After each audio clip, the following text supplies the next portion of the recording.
Na atualidade, a maioria das instituições religiosas defendem a obrigatoriedade de entrega do dízimo. A partir da morte do Messias, os seus seguidores não são mais obrigados a entregar o dízimo. É um equívoco dos mais lamentáveis a forma como os muitos líderes religiosos desvirtuam e interpretam mal os ensinamentos das Escrituras Sagradas. Infelizmente, os estudos e pregações sobre o dízimo, realizados hoje pela maioria das instituições religiosas, têm apenas um objetivo: mostrar ao membro a necessidade imperativa de depositar nos cofres da igreja 10% das suas rendas e, para isso, enfatizam repetidamente a ordem contida no livro de Malaquias: trazei todos os dízimos à casa do tesouro, Malaquias 3,10. Ao continuarem defendendo a lei do dízimo nos dias atuais, estas instituições religiosas passam a desrespeitar inescrupulosamente as regras básicas daquela extinta lei que foi instituída pelo Eterno logo após a libertação do povo de Israel do domínio egípcio. A lei requeria que a tribo de Levi fosse sustentada com os dízimos, os quais eram em forma de alimentos entregue pelas demais tribos de Israel como recompensa pelos seus trabalhos no santuário. A esse respeito, o Eterno declarou o seguinte: eis que aos filhos de Levi tenho dado todos os dízimos em Israel por herança, pelo serviço que prestam, o serviço da tenda da revelação. Porque os dízimos que os filhos de Israel oferecem ao Eterno em oferta alçada, eu os tenho dado por herança aos levitas, porquanto eu lhes disse que nenhuma herança teriam entre os filhos de Israel. Números 18, 21 e 24. A outra questão é que, de acordo com aquela lei, os sacerdotes tinham o direito de receber dos levitas o dízimo do dízimo, que era entregue pelo povo das demais tribos de Israel. Êxodo 40, 12 ao 15, Números 18, 25 ao 28. Os sacerdotes tinham que ser também descendentes da tribo de Levi e, ao mesmo tempo, descendentes diretos de Arão. Hoje, esta lei está sendo totalmente desrespeitada, pois os atuais sacerdotes e pastores que se beneficiam dos dízimos não são descendentes diretos da tribo de Levi e muito menos descendentes da família de Arão. Os líderes religiosos que insistem a aplicar aquela extinta lei cometem outro equívoco. O termo dízimo faz referência a alimento e não a dinheiro. Apesar de ter havido circulação de dinheiro na época, jamais ele foi utilizado para pagamento do dízimo. Todas as passagens bíblicas que tratam sobre esse assunto descrevem o dízimo como sendo parte do produto da terra, da semente do campo, do fruto das árvores, do gado e do rebanho. Textos não deixam dúvida a esse respeito. Também, todos os dízimos da terra, quer dos cereais, quer do fruto das árvores, pertence ao Eterno. Santos são ao Eterno. Quanto ao dízimo do gado e do rebanho, de tudo que passar debaixo da vara, esse dízimo será santo ao Eterno. Levíticos 27, 30 e 32. Certamente darás o dízimo de todo o produto da sua semente, que cada ano se recolhe do campo, e perante o Eterno, no lugar que escolher para ali habitar o seu nome, comerás os dízimos de teu grão, de teu mosto e de teu azeite, e os primogênitos de tua vaca e das tuas ovelhas. Ao fim de cada terceiro ano, levarás todos os dízimos da tua colheita do mesmo ano, e os depositarás dentro das tuas portas. Então virá o levita, o estrangeiro, o órfão e a viúva que estão dentro das tuas portas e comerão e fartar-se-ão, para que o Eterno te abençoe em toda a obra que tuas mãos fizerem. Deuteronômio 14, 22,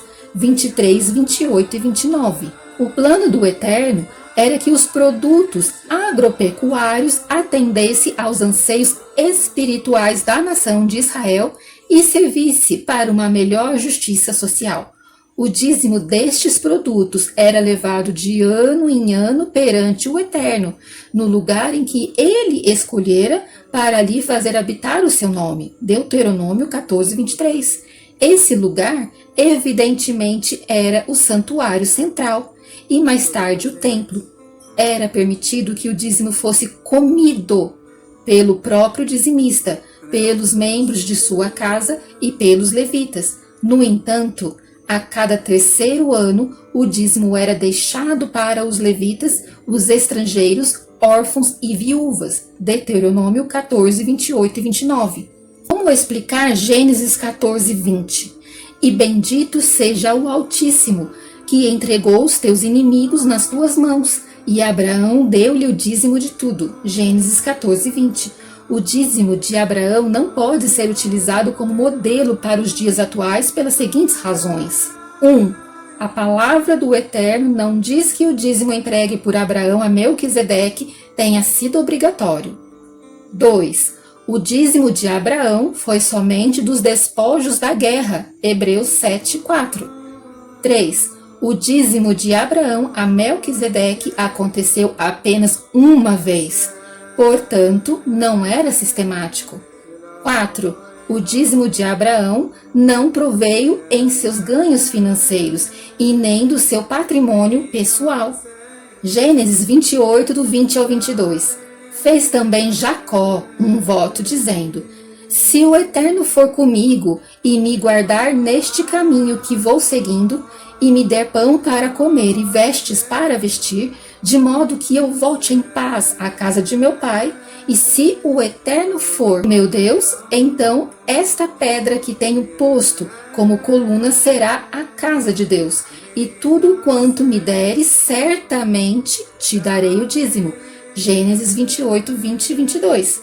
Sem dúvida alguma, o histórico de Jacó espetacular. No entanto, na questão do dízimo, as conclusões são nada animadoras. 1. Ao fazer um voto a Deus, Jacó estava provando de que ele não era dizimista. Ao ser criado no rigor da religião patriarcal, será que Jacó não aprendeu de seu avô e de seu pai esta prática? Voto é propor algo novo. Como pode alguém fazer um voto de algo que já faz parte de sua rotina? 2. O dízimo de Jacó era condicional. Primeiro a bênção, depois o dízimo. Importante observar que o ônus da prova estava com o Eterno. Se o Eterno não o abençoasse, ele não daria o dízimo. As instituições religiosas hoje ensinam o oposto. A bênção do Eterno é condicional. Primeiro o dízimo, depois as bênçãos. 3. Há um terceiro aspecto interessante nesse relato. Jacó propõe ao Eterno 5 condições agregadas. Se o Eterno for comigo e me guardar nesta viagem que faço, e me der pão para comer, e vestido para vestir, e eu em paz tornar a casa de meu pai. Se Jacó deu o dízimo, não sabemos, pois não há registro bíblico sobre isto. Apenas sabemos que todas as condições foram atendidas pelo Eterno ao longo dos 20 anos seguintes, culminando com o seu retorno a Canaã. Gênesis 31, 38 e 33, 18, 20. No livro de Malaquias, a lei do dízimo fazia parte do sistema sacerdotal levítico, o qual foi extinto com a morte do Messias. Neste texto, a palavra original hebraica, terep, é corretamente traduzida na Bíblia de Jerusalém como alimento. Outras versões traduzem como comida ou mantimento. O dízimo era sempre entregue em forma de cereais, grãos, frutas e animais, jamais em dinheiro. O texto sob análise revela que o Eterno prometeu abrir as janelas do céu, ou, segundo outra versão, abrir as comportas do céu.